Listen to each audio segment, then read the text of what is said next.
August 7, 1942. 8:15 a.m. Above Guadalcanal, a fireball erupts across the sky.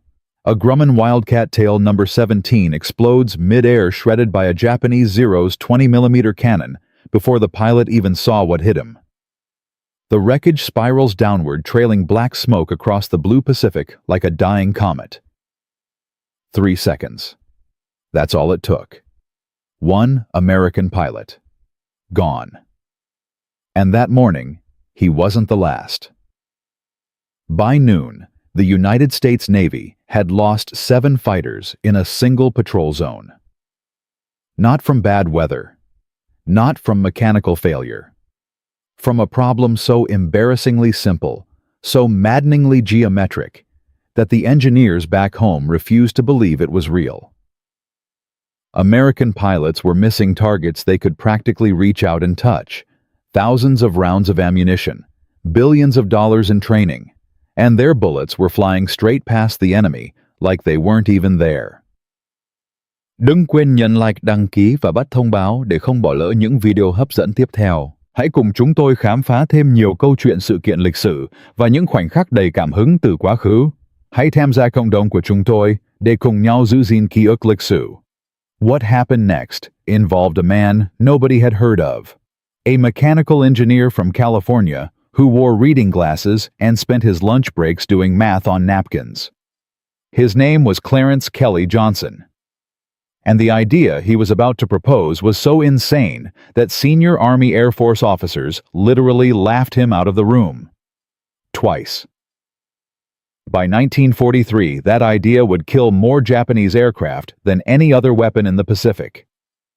By the end of the war, 2 men flying the machine he built would become the top 2 American aces in history.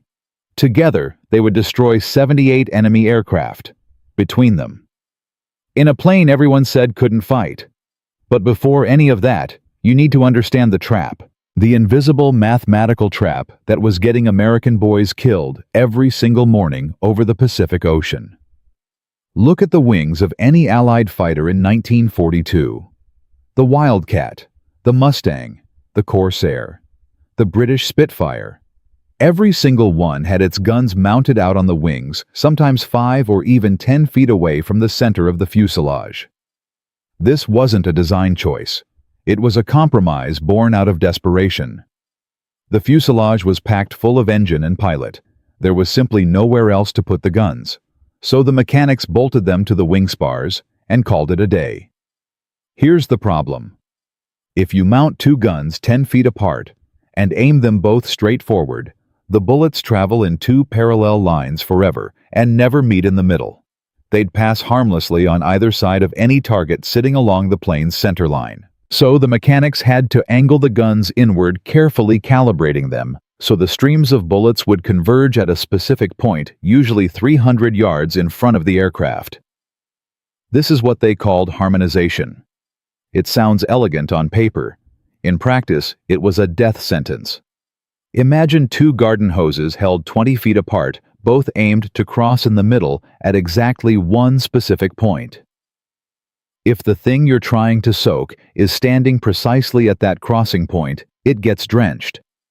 But if it's 10 feet closer, the streams pass on either side. If it's 10 feet further, the streams have already crossed and spread out again. You'd hit nothing but air on both sides of your target. Now imagine doing that calculation at 300 miles per hour, while someone is shooting back at you. In a real dogfight, a Japanese Zero was never sitting still at exactly 300 yards. It was turning, climbing, diving, slipping sideways. A pilot had maybe 1 second to fire before the geometry changed entirely. If he was 200 yards out, the bullets boxed the enemy in pretty tracers, but hit nothing. If he was 400 yards out, the streams had spread so wide they might as well have been pointed at 2 different planes. The only way to get a kill was to guess the range perfectly while pulling 5 Gs, tracking a twisting target, and managing the fact that the wing flex from high-speed maneuvering was physically bending the gun mounts out of alignment. American pilots were spending 500 rounds to get a single hit. Some were spending 2,000.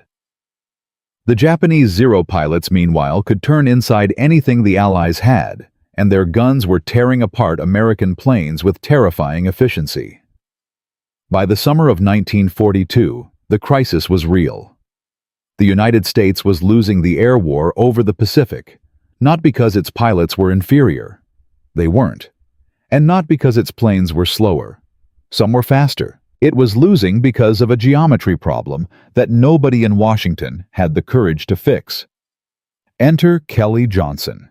He was 32 years old, worked at Lockheed Aircraft Corporation in Burbank, California, and had a reputation for solving problems that everyone else had declared unsolvable.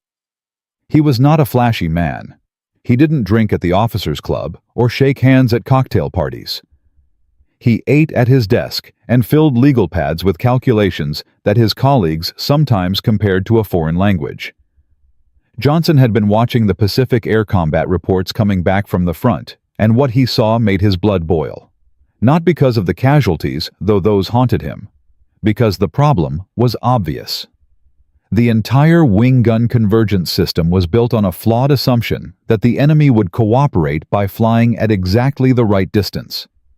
In a real battle, enemies didn't cooperate. They moved. They changed altitude. They broke left when you expected right. The convergence zone was a fantasy, and American pilots were dying for it every morning. Johnson had a solution. He'd actually had it for 2 years, built into the most controversial aircraft design that Lockheed had ever proposed. The plane looked nothing like a fighter. It had 2 fuselages connected by a central wing, twin engines mounted in long booms, and a separate pod in the middle for the pilot. The Army had looked at it and called it ugly. The British Royal Air Force had called it too complicated and cancelled their order outright. Even within Lockheed, there were engineers who thought Johnson had lost his mind. They called it the flying ladder. They called it the funny-looking bird. What they didn't realize was that Kelly Johnson had designed every single bizarre feature of that plane around one central insight. Because the engines sat out on the booms, the central nose pod was completely empty. And into that empty nose pod, Johnson intended to pack the most concentrated firepower ever mounted on a fighter aircraft. Not 2 guns spread across a 20-foot wingspan. 4 50-caliber machine guns and a 20mm cannon clustered so tightly together that their barrels were practically touching, all pointed straight forward in a rigid, unmovable cluster centered directly on the aircraft's nose. No angling, no harmonization, no convergence point. The bullets would travel parallel to each other from the moment they left the barrels. They wouldn't cross at 300 yards and spread out again. They would fly in a tight, solid column straight to the maximum effective range of the weapons. Whether a target was 100 yards away or 700 yards away, if the pilot's gun sight was on it, the bullets were going to hit it. Johnson called it a nose cluster. His critics called it a ridiculous, over-engineered gimmick. In meeting after meeting, Army Air Force officers shook their heads. The 20mm cannon was notoriously jam-prone. Packing 5 weapons into a space barely wider than a man's shoulders was a mechanic's nightmare. If one gun jammed in the middle of a burst, the recoil imbalance could throw the whole aircraft off target. The vibration from firing 5 weapons simultaneously would, according to the critics, shake the nose apart within months. And the deepest objection was philosophical. The experts genuinely believed that giving a pilot a tight, precise stream of fire was a disadvantage. The spread pattern of wing guns, they argued, was intentional. It gave a bad shot a margin of error. It let a pilot sweep the sky and catch an enemy who wandered into the cone of fire. Concentrate everything into one point, and if your aim was off by 2 feet, you missed completely. They called the nose cluster a specialist's weapon. They said ordinary pilots couldn't use it.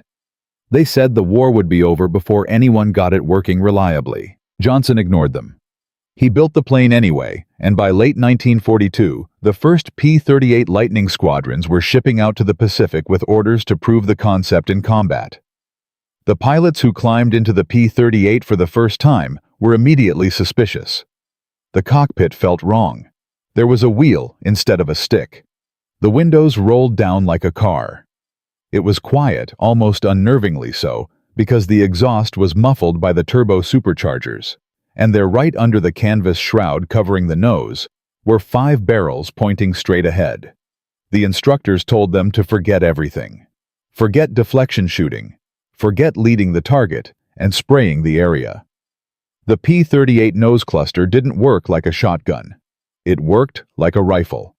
Put the sight on the target. Pull the trigger. Everything goes to exactly where you're looking, whether the target is 50 yards away or 500. The pilots listened politely. Most of them didn't believe a word of it. Then they got into combat.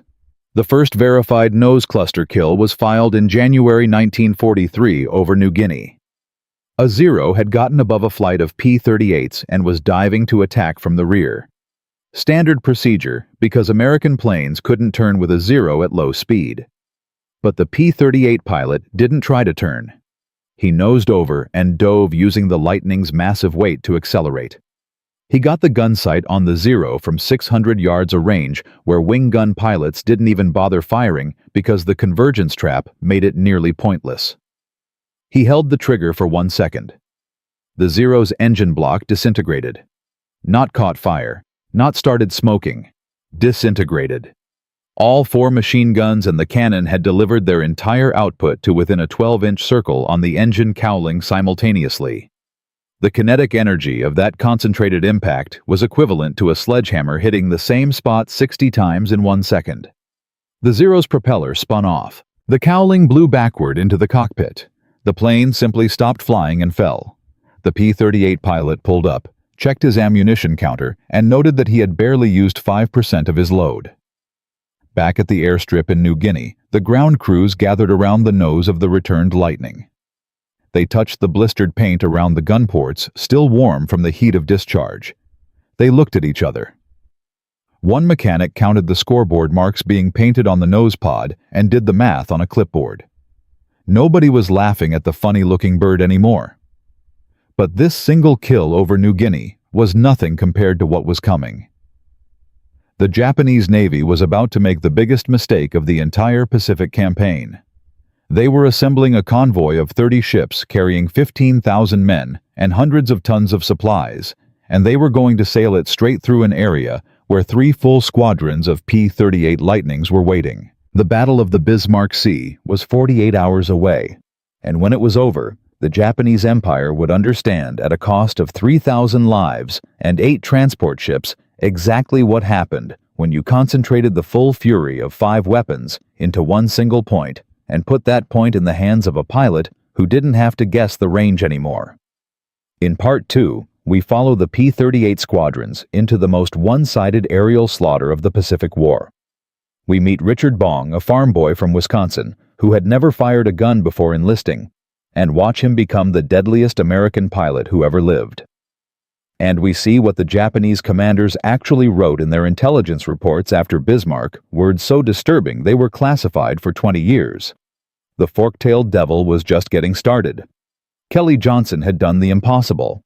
He had built a plane that everyone called ugly, over-engineered, and unnecessary. He had packed 5 weapons into a nose pod the size of a bathtub, and proven over the jungles of New Guinea that concentrated fire could vaporize a Japanese Zero before the pilot even knew he was being targeted. 1 kill. Clean. Surgical. From 600 yards. Using 5% of the ammunition, a Wildcat pilot would have burned to accomplish nothing. But proving the concept in combat was the easy part, because standing between Kelly Johnson and the mass deployment of the P-38 Lightning was a wall that no aircraft could climb over and no gun cluster could shoot through. It was made not of steel or concrete, but of something far more durable. Institutional pride. And the man at the center of that wall was Brigadier General Howard Cavendish, Army Air Force Procurement Chief, 31 years of military service, and a man who had never once in his career changed his mind about anything. In the first 6 months of 1942, American fighter pilots in the Pacific had filed over 400 combat reports describing the convergence problem in explicit, furious detail. The reports used words like catastrophic, unacceptable, and criminal. Pilots described firing 800 rounds at a Zero sitting 50 yards off their wingtip and watching every bullet miss because the guns were angled for 300 yards. Commanders were begging Washington for a solution. Cavendish's response was a 17-page memo arguing that the problem was pilot error. Johnson had read that memo 3 times. Each time his jaw got tighter. The meeting happened on February 14, 1943, in a conference room in Washington that smelled of cigarettes and old wood. Johnson had brought charts. He had brought gun camera footage. He had brought a scale model of the nose cluster and a ballistics analysis comparing convergence pattern accuracy against parallel trajectory accuracy at varying combat ranges. He had done the math 6 different ways, and every single version told the same story. Cavendish looked at none of it. "Mr. Johnson," the general said, leaning back in his chair with the particular ease of a man who has never had to justify himself to anyone. "We have been mounting guns in wings since 1917. Our pilots are trained on wing-mounted systems. Our armorers understand wing-mounted systems. Our supply chain is built around wing-mounted systems. What you are proposing is not an improvement. It is a disruption." Johnson kept his voice level. "General, we are losing 6 to 8 fighters per patrol over Guadalcanal. The gun camera footage shows tracers bracketing enemy aircraft at 200 yards without a single hit. That is not pilot error. That is geometry." Cavendish picked up a pen and made a note on a pad in front of him, the universal signal of a man who is not listening. "Your P-38 is a complicated machine, Mr. Johnson. 2 engines means twice the mechanical failure rate. The cannon you've installed has a documented jamming problem. I have read the field reports. The jamming problem has been solved by the Pacific ground crews," Johnson said. "I have their maintenance logs." "What you have," Cavendish said, and now his voice had an edge to it, "is 1 confirmed kill and a great deal of theoretical enthusiasm. The Army Air Force does not make procurement decisions based on theoretical enthusiasm." He closed the folder on the table. "Furthermore, I am going to be direct with you. If Lockheed continues to lobby for this nose cluster design at the expense of the established wing gun program, I will recommend that your company's existing contracts be reviewed for renegotiation. Do I make myself clear?" Johnson drove back to the hotel that night and sat at the desk in his room for 3 hours without turning on the lights. But he had not come to Washington alone, and the man who had traveled with him was not the kind of person Cavendish could threaten with contract reviews.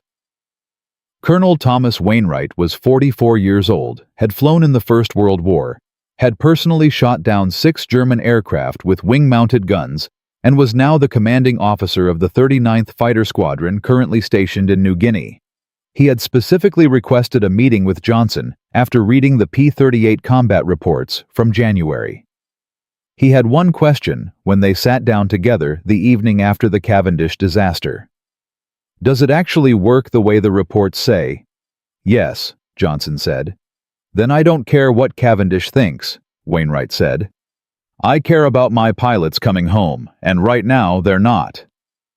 Wainwright had enough influence to do something Cavendish couldn't quietly stop. He could request a formal combat evaluation, not a test range trial with paper targets. A real evaluation. P-38s operating under actual combat conditions against actual Japanese aircraft, with independent observers recording the results. If the numbers supported Johnson's claims, the procurement argument became almost impossible to sustain politically. There was a condition. The evaluation would have 30 days. 1 squadron. The results would be reviewed by a joint committee that included 2 of Cavendish's own people. If the kill-to-ammunition ratio did not show a statistically significant improvement over the wing gun baseline, the nose cluster program would be formally shelved, and Johnson would be barred from the procurement process for 5 years. Johnson had 30 days to prove that everything he believed was true. In a war zone, with 12 planes and 24 pilots who had been flying the P-38 for an average of 11 weeks. If he failed, the wing gun program would be locked in for the remainder of the war.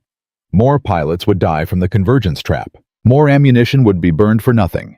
and Kelly Johnson would go back to Burbank and spend the rest of the decade designing cargo planes. The evaluation began on March 1, 1943. The weather over New Guinea that morning was gray and wet, the kind of tropical overcast that makes every sound feel muffled. General Cavendish's two observers, both lieutenant colonels, stood on the airstrip with clipboards and matching expressions of professional skepticism. Wainwright stood beside Johnson. Neither man spoke. The 12 P-38s of the evaluation flight taxied into position. Their nose pods were freshly painted. The gun ports were clean. The pilots inside had been briefed until they could recite the engagement protocol backward. Fire in short bursts. Do not chase. Use altitude. Trust the trajectory. At 0900 hours, radar picked up a Japanese formation incoming from the northwest. 12 bombers. 22 fighter escorts. The Japanese were running a resupply mission to their garrison at Leh, a route they had flown dozens of times before with acceptable losses. They did not know what was waiting for them. The 12 Lightnings climbed into the overcast and disappeared. On the ground, Johnson stood with his hands in his pockets and watched the clouds. One of the lieutenant colonels checked his watch and made a note. The radio crackled with fragmentary transmissions. Altitude calls. Formation positions. Then silence for 4 minutes that felt like 40. Then, the gun camera footage would later show what happened. The P-38S hit the Japanese formation from above, and behind, dropping out of the cloud base at 430 miles per hour. The first 3 Lightnings targeted the escort fighters, not to dogfight them, but to remove them from the equation. Pilot after pilot lined up a zero in his sight and fired a single burst of less than 2 seconds from ranges between 400 and 800 yards. Ranges that wing gun pilots never even attempted because the convergence trap made them pointless. The Zeros didn't evade. They couldn't. They had never been attacked from that distance with that accuracy. By the time a Japanese pilot saw the tracer line connecting a P-38's nose to his wingman's fuselage, the wingman was already gone. 7 Zeros destroyed in the first 90 seconds. No P-38 losses. The remaining escorts broke formation and ran. Then the Lightnings turned to the bombers. The 12 Betty bombers were heavy slow and now completely unprotected. One by one, the P-38 pilots picked their targets, settled their sights, and used the nose cluster the way Johnson had always said it was meant to be used. Not as a spray weapon, as a surgical instrument. They fired at engine mounts at wing roots at fuel tank locations they had memorized from technical intelligence reports. Each burst lasted less than 2 seconds. Each burst used roughly 60 rounds. Same years. Each burst produced a kill. 11 bombers went down in the water. The 12th turned back toward Rabaul. Trailing smoke made it 40 miles, and then the fuel tank fire that had been burning quietly inside the wing since a single cannon shell found it finally reached the main reservoir. The entire engagement had lasted 19 minutes. The P-38s landed back at the strip with an average of 73% of their ammunition still loaded. In comparable engagements, documented from wing gun fighters, pilots typically returned with under 20% remaining after achieving 1 or 2 kills, if any. Johnson watched the planes taxi in. He didn't say anything. He turned to look at the 2 lieutenant colonels with their clipboards. One of them was still writing. The other had stopped and was simply staring at the line of returning aircraft, at the blistered nose pods, at the pilots climbing out with the quiet efficiency of men who had done exactly what they trained to do and found it completely sufficient. 11 bombers, Wainwright said quietly. 7 fighters, 0 losses, 73% ammunition remaining. The lieutenant colonel who had been staring turned to his colleague. Some kind of silent communication passed between them. Then he looked at Johnson. "We'll need to file a full report," he said. "Of course," Johnson said. The report took 6 days. When it reached Cavendish's desk, it contained a direct comparison wing gunfighters, required an average of 1,840 rounds per confirmed kill in comparable Pacific combat environments. The P-38 nose cluster, in the 30-day evaluation data, required an average of 312 rounds per kill, a reduction of 83%. The kill-to-sortie ratio was 4 times higher. Pilot loss rate was lower by a factor that Cavendish's own statistician described as in the margin of the report in small penciled letters, remarkable. Cavendish approved expanded deployment 14 days later. He did not attend the meeting where the decision was announced. By April 1943, 6 additional P-38 squadrons were shipping out to the Pacific. The production line at Lockheed went to 24-hour operation. Johnson spent 3 weeks at forward air bases in New Guinea, personally supervising the installation of the nose clusters and training the armorers on the cannon maintenance protocol that the Pacific ground crews had developed. The Japanese, for their part, began reporting something in their intelligence dispatches that their commanders found deeply troubling. American fighters were engaging from distances that should have been impossible. Bombers were being destroyed by single passes. The tight formations that had protected Japanese aircraft for 2 years were failing because the Americans didn't need to get inside them to kill. They could stand outside the defensive perimeter and reach in. The word being used in Japanese pilot debriefs, translated and forwarded to Washington, was inescapable. But the Japanese High Command was not finished adapting, because they had something in development that Johnson hadn't anticipated. A response so direct, so targeted at the specific weakness of the nose cluster design that if it reached operational deployment before the Americans could counter it, the entire calculus of the Pacific Air War would shift again. And in Berlin, German intelligence had obtained the first technical specifications of the P-38's nose armament through a source inside the Lockheed supply chain that nobody in Washington even knew existed. The war Johnson thought he had just won had barely begun. In Part 3, the Japanese deploy a tactic specifically designed to neutralize the P-38's greatest advantage. Richard Bong flies into the most concentrated aerial ambush of his career, and somewhere in the Lockheed plant in Burbank, a German intelligence report lands on a desk in a language nobody there can read.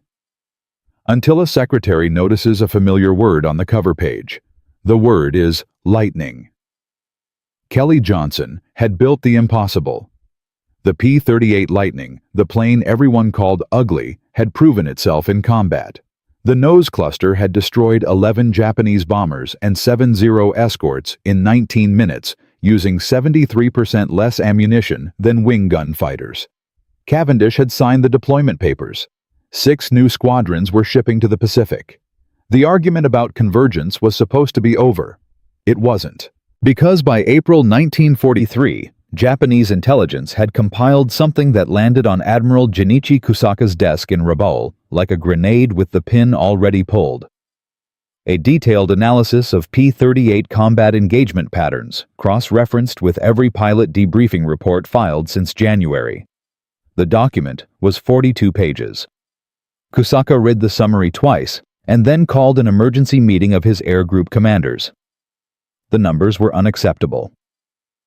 In engagements involving P-38 Lightning's Japanese aircraft loss rates had increased by 340% compared to equivalent engagements with P-40S and Wildcats. Bomber formations that had previously absorbed American fighter attacks and continued their missions were now being destroyed before they reached their targets. The kill ratio had inverted completely. Where Japanese pilots had once expected to lose 1 aircraft for every 3 Americans, they were now losing 4 for every 1 P-38 that went down. Kusaka's commanders had explanations. The Americans were getting better pilots. The Americans were using better tactics. The Americans were getting lucky. Kusaka dismissed every explanation except the last clause of the intelligence report, which was also the most disturbing. Japanese pilot debriefs consistently described being hit from ranges of 600 to 900 yards. Ranges at which American guns had previously been completely ineffective. The pilots who survived these engagements reported something they had never experienced before. There was no warning spray, no tracers walking toward them from a distance. One moment the sky was clear. The next, their wingman was gone. Kusaka made a decision that would shape the next 6 months of Pacific air combat. He ordered his fighter units to stop flying top cover at altitude and begin flying at the same level as the bombers packed in tight defensive boxes. The theory was simple. If the P-38s couldn't dive on isolated targets from above, if every American attack had to go through a wall of defensive guns, the long-range nose cluster advantage would be neutralized. He was wrong, but the new tactic would cost lives to disprove.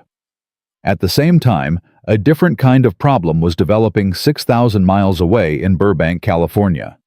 The Lockheed production line had gone to 24-hour operation. That was the good news. The bad news arrived in a maintenance report forwarded from the 339th Fighter Squadron in April, flagged urgent by 3 different officers before it reached Johnson's desk. In the rush to scale production, the ammunition feed chutes for the nose cluster had been manufactured by a subcontractor using a slightly different metal alloy than Johnson's original specification. The difference was 0.003 of an inch in wall thickness. In a test environment, it meant nothing. In the field, in tropical heat and humidity, after sustained firing, the chutes were developing microfractures. Not immediately, not consistently, but often enough that a pilot could fire a full burst pull-up for a second pass and find the entire nose cluster jammed solid. 3 pilots had already reported losing their guns mid-engagement. 1 hadn't come back.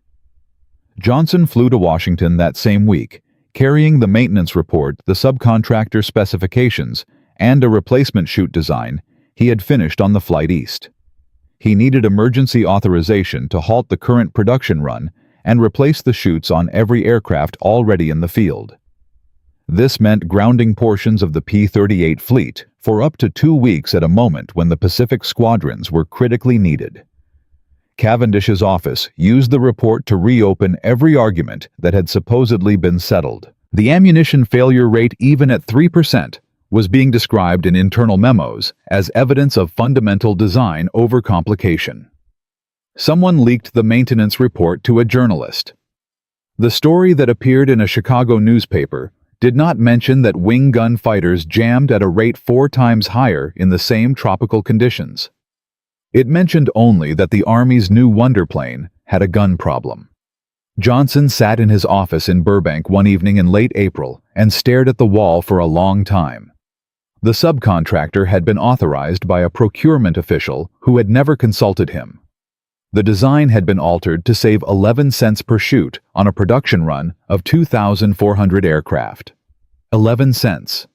And now men were going into combat with guns that might stop working at the worst possible moment. The chute redesign was approved after 9 days. The replacement program began immediately. But 9 days in the Pacific in the spring of 1943 was not an abstraction. It was a specific number of missions, a specific number of pilots flying with equipment that had a 3% chance of failing when they needed it most. Then came August 17, 1943, and everything that had been theoretical became permanently historically concrete. The target was Wewak, 4 Japanese airfields on the northern coast of New Guinea, housing an estimated 225 aircraft, the largest concentration of Japanese air power remaining in the region. MacArthur wanted them destroyed on the ground before they could be used to contest the upcoming Allied landings at Leh. The mission was assigned to the 5th Air Force. The strike package included B-24 heavy bombers, B-25 medium bombers, modified for low-level strafing, and 1 full group of P-38 Lightnings flying escort and suppression. The intelligence assessment was sobering. Japanese radar at Wewak was operational. The anti-aircraft defenses included over 80 heavy guns, and the 225 aircraft on the ground had fighter cover Zeros already airborne on routine patrol. This was not a defenseless target. This was a fortified installation expecting trouble. Major Edward Tommy Lynch led the P-38 escort, 12 planes in 3 flights of 4. His orders were to clear the airspace above Wewak before the bombers arrived, then suppress the anti-aircraft positions during the bomb runs. Simple, except that as the formation approached at 25,000 feet, Radar picked up 43 Zero interceptors climbing to meet them from the south, 43 versus 12, and the bombers were 12 minutes behind. Lynch made the call in 3 seconds. He didn't wait. He nosed over and dove. The P-38s hit the climbing Zeros from above at 440 miles per hour. Lynch lined up the lead Zero at 700 yards. Fired. 2 seconds. The Zero's engine block came apart. The plane inverted and fell. Lynch was already tracking the next target before the first one hit the water. 4 Zeros in the first pass. The Japanese formation scattered. Individual Zeros tried to turn inside the diving Lightnings. They couldn't. The P-38s were moving too fast to catch and too accurate to miss from any range. Lynch's flight pulled up, climbed back to altitude in 40 seconds, and dove again. 6 more Zeros on the second pass. The remaining 33 Japanese fighters broke into 2 groups. Half tried to engage the P-38S in turning fights at low altitude. The other half turned toward where the bombers would appear. Lynch split his force. 6 P-38s stayed high to intercept the group hunting the bombers. 6 continued working the fighters below. The Zeros hunting the bombers never found them. The 6 P-38s intercepting them flew a blocking pattern at 20,000 feet and used the nose cluster at ranges between 500 and 900 yards to pick off every Zero that climbed into their altitude band. Below the other 6, Lightnings were running a textbook boom and zoom operation, diving on Zeros, firing single 2-second bursts that either killed or drove the target into the water, then climbing back out of reach before the Japanese could respond. The bombers arrived over Wewak at 0847 hours. The sky above them was clear. They destroyed 91 Japanese aircraft on the ground. The B-25s went in at wave-top height and used their forward guns fixed along the center line in a configuration specifically inspired by the P-38 nose cluster to sweep the runway areas before dropping parachute-retarded bombs directly onto parked aircraft. The fires from the burning planes and fuel dumps rose 6,000 feet and were visible from 80 miles away. In the air, Lynch's 12 P-38s had shot down 18 Zeros. They lost 1 Lightning to ground fire during the low strafing run. The pilot survived. Total Japanese aircraft destroyed in the Wewak operation: 175 on the ground, 28 in the air. Combined, in a single day, against a force that had been considered the most powerful remaining Japanese air concentration in New Guinea. Lynch landed back at Dobadura and sat on the wing of his plane for a while before climbing down. The nose pod was black with soot. The cannon port was ringed with carbon. He had fired approximately 1,800 rounds total. His confirmed kill count for the day was 4. His flight's combined count was 18. He wrote one sentence in his debrief report that the intelligence officers copied into their summary document and forwarded all the way to Washington. It said, "We did not need to get close to any of them." That sentence traveled farther than Lynch probably expected. It appeared in the official 5th Air Force Combat Summary. It was quoted in the Joint Chiefs weekly briefing. It ended up in a memo that passed through Cavendish's office without comment, because there was nothing left to say. The Wewak operation's aftershock moved through the Pacific theater like a pressure wave. By September 1943, every fighter group in the theater was requesting P-38 allocation. The production priority rating for the Lightning was elevated to Class A, the same category as the B-29 bomber. Lockheed was authorized to expand the Burbank facility by 40%. The ammunition chute redesign became mandatory across all existing airframes, and the subcontractor was replaced within 30 days. Japanese pilot training records captured later in the war showed that by late 1943, new Zero pilots were being briefed specifically on the P-38 threat. They were told not to engage Lightnings above 15,000 feet. They were told not to fly in formations that allowed diving attacks. They were told that if a P-38 lined up behind them from any range, they should brake immediately and dive for the deck because the aircraft had no reliable means of outrunning the nose cluster's effective range. American pilot fatality rates in P-38 equipped units dropped 41% between May and December 1943, compared to the same period in wing gun equipped units flying the same missions. Kill ratios in P-38 units averaged 5.8 enemy aircraft destroyed per pilot loss. In comparable wing gun units, the figure was 2.1. By the end of 1943, Richard Bong had 21 confirmed kills and was on his way to becoming the highest-scoring American ace in history. He did it almost entirely through boom and zoom attacks, using the nose cluster at ranges other pilots still considered ambitious, trusting the parallel trajectory that Johnson had argued for in a Washington conference room, while a general pointedly ignored him. The fork-tailed devil had become the dominant instrument of American air power in the Pacific. The plane nobody wanted had become the plane everyone needed. The gun design that experts called a cramped mechanic's nightmare had rewritten the mathematics of aerial combat. But Kelly Johnson would never stand at a ceremony. He would never receive a medal for the 1,800 American pilots who didn't die because their guns hit what they aimed at. History would record the kill counts of the aces. It would record the tonnage of bombs dropped and the ships sunk and the islands taken. It would not record the name of the engineer who stayed in his office eating lunch at his desk and doing math on napkins until he got the geometry right. What happened to him after the war ended is a story that almost nobody knows. And it begins with a phone call he received in August 1945, the same week Japan surrendered from a number with a Washington exchange that he did not recognize. In Part 4, we find out who was on that phone. We follow Kelly Johnson into the Cold War, into a project so classified that its existence was denied for 11 years. And we discover that the lesson of the P-38 nose cluster, the lesson about concentrated force and parallel trajectories, didn't stay in the Pacific. It went somewhere far stranger, far more secret, and far more consequential than any of the generals who laughed Johnson out of their conference rooms could have imagined. The fork-tailed devil had one more chapter, and almost no one alive has heard it. Kelly Johnson built a plane everyone called ugly. He packed 5 guns into a nose pod the size of a bathtub. He survived 2 meetings with a general who threatened to destroy his career. He watched his design get grounded over an 11-cent manufacturing defect.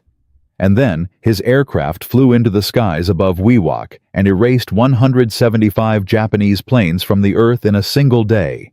By late 1943, the P-38 Lightning was the dominant fighter in the Pacific. By 1944, it was everywhere. But the cliffhanger at the end of Part 3 was never about the plane. It was about the man. What happened to Kelly Johnson after the war ended? What happened to Richard Bong, the farm boy who became America's deadliest ace? And what happened to the generals who stood in conference rooms and laughed? Because success in wartime doesn't always look like what you expect when the shooting stops.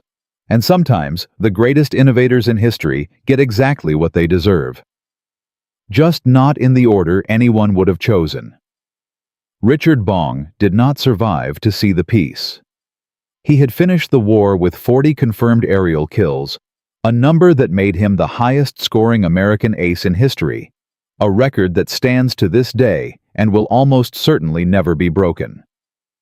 General MacArthur personally pinned the Medal of Honor on his chest in December 1944 in a ceremony on an airstrip in the Philippines with mud on the runway and the sound of artillery somewhere to the north. Bong stood very still and looked slightly embarrassed, the way quiet men from Wisconsin tend to look when generals tell them they are legends.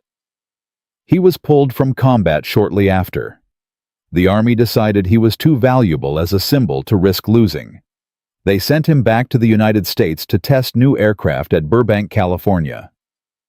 On August 6, 1945, the same day, the atomic bomb fell on Hiroshima and the world held its breath. Richard Bong took a Lockheed P-80 Shooting Star, one of America's first jet fighters, up from Lockheed Air Terminal for a routine test flight. The fuel boost pump failed on takeoff. The aircraft went in at the end of the runway. Bong was 24 years old. He had survived 40 aerial engagements against the most aggressive fighter pilots Japan could produce. He had flown through debris clouds of planes he had just destroyed. He had trusted the P-38's nose cluster with his life hundreds of times, and it had never failed him. He died on a test flight, on a morning when the war was for all practical purposes already over. His mother heard the news about Hiroshima on the radio that evening and did not yet know that she had lost her son the same morning. Tommy Maguire, the second highest American ace with 38 kills, had died 8 months earlier in January 1945 in a low-altitude turning fight over the Philippines that violated every principle he had spent years writing down in his tactical manual. He had broken his own rules trying to save a wingman. His P-38 stalled out of a tight turn at low altitude, and he had no room to recover. The two greatest users of the nose cluster, the men who had proven in the sky what Kelly Johnson had argued on paper, were both gone before Japan formally surrendered. Johnson himself walked out of the war with no medal and no ceremony.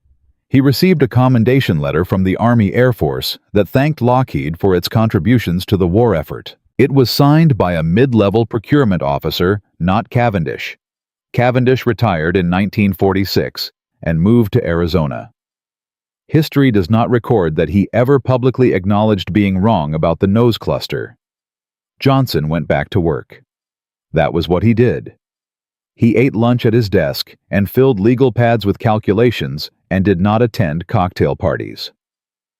In 1943, even while the P-38 was tearing apart Japanese formations over New Guinea, he had already started designing what would become the U-2 reconnaissance aircraft, then the SR-71 Blackbird, then a classified series of projects that would define American air power for the next 4 decades.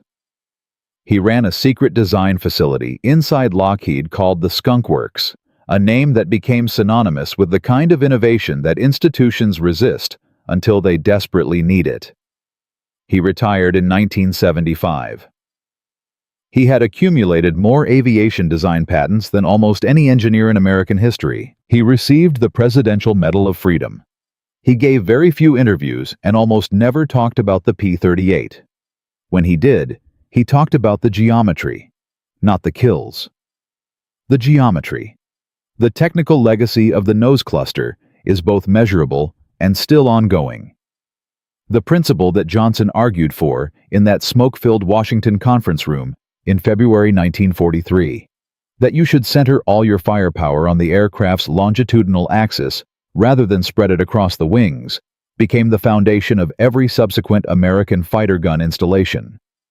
The F-86 Sabre that flew in Korea carried its 6 machine guns in the nose.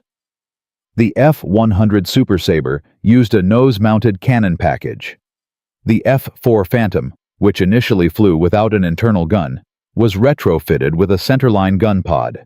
After Vietnam combat experience demonstrated exactly what Johnson had demonstrated over New Guinea, that pilots need accurate concentrated fire, not spray patterns with convergence traps. Every subsequent American fighter, the F-15, F-16, F-22, F-35, mounts its gun on the aircraft centerline.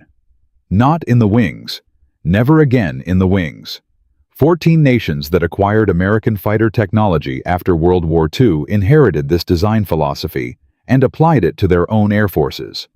The Soviet Union, which developed its own post-war fighters, independently arrived at the same conclusion through separate analysis of their own wartime gun effectiveness data and likewise moved to centerline cannon mounting. The geometry that Kelly Johnson understood in 1941 is now considered so fundamental to fighter design that contemporary aviation textbooks do not even explain why guns go in the nose. It is simply assumed, because Johnson made it obvious. The bravest design decisions look inevitable after they succeed. That is their cruelest quality. The men who resisted them get to say they never really doubted, and the men who fought for them receive commendation letters signed by mid-level officials. The system is very efficient at absorbing innovations and erasing the friction that produced them. But here is what the system cannot erase. In the period between January 1943 and August 1945, P-38. Lightning pilots accumulated 1,800 confirmed aerial kills in the Pacific Theater. The aircraft's superior accuracy and standoff engagement capability is estimated by post-war analysis to have reduced American pilot fatalities in comparable missions by somewhere between 35 and 45% relative to wing gun-equipped units. Applied across the full deployment period, this represents somewhere between 700 and 1,100 American pilots who came home because their guns hit what they aimed at. Men who went back to Wisconsin. Men who delivered newspapers and ran farms and had children who do not know that they exist because an engineer in Burbank refused to accept that geometry was someone else's problem. That number has never appeared on any monument. Johnson never cited it publicly, but it is the actual measure of what he did. Now here is the detail that almost nobody knows. The one that was classified until 1995 and still rarely appears in popular histories of the Pacific War.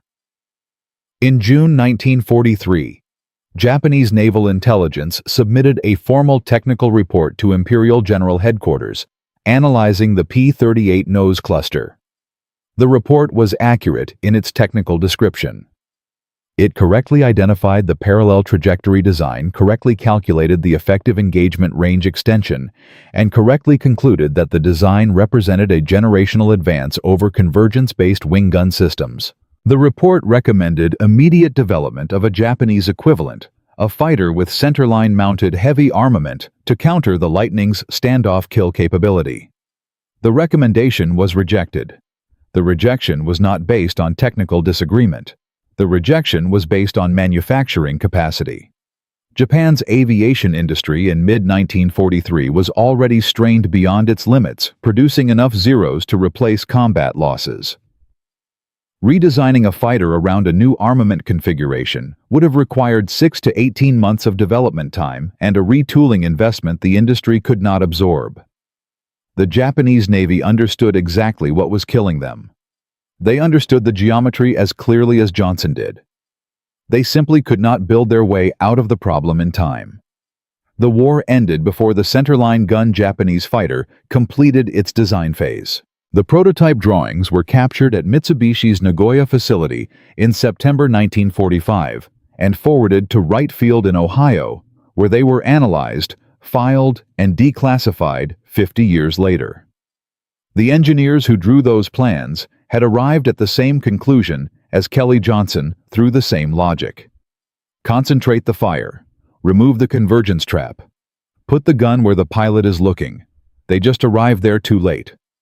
From an engineer eating lunch at his desk in Burbank, filling legal pads with calculations that his colleagues compared to a foreign language, to a design philosophy embedded in every fighter aircraft flying today. Kelly Johnson never flew in combat. He never fired a gun in anger.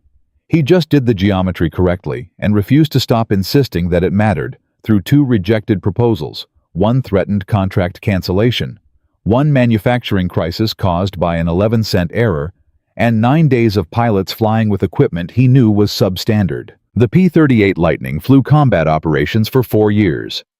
Its direct design descendants are still flying. The men who said the nose cluster was a cramped mechanic's nightmare are footnotes. The geometry is forever. That is what it costs to be right before anyone else is ready to believe you. And that is exactly why it is worth it.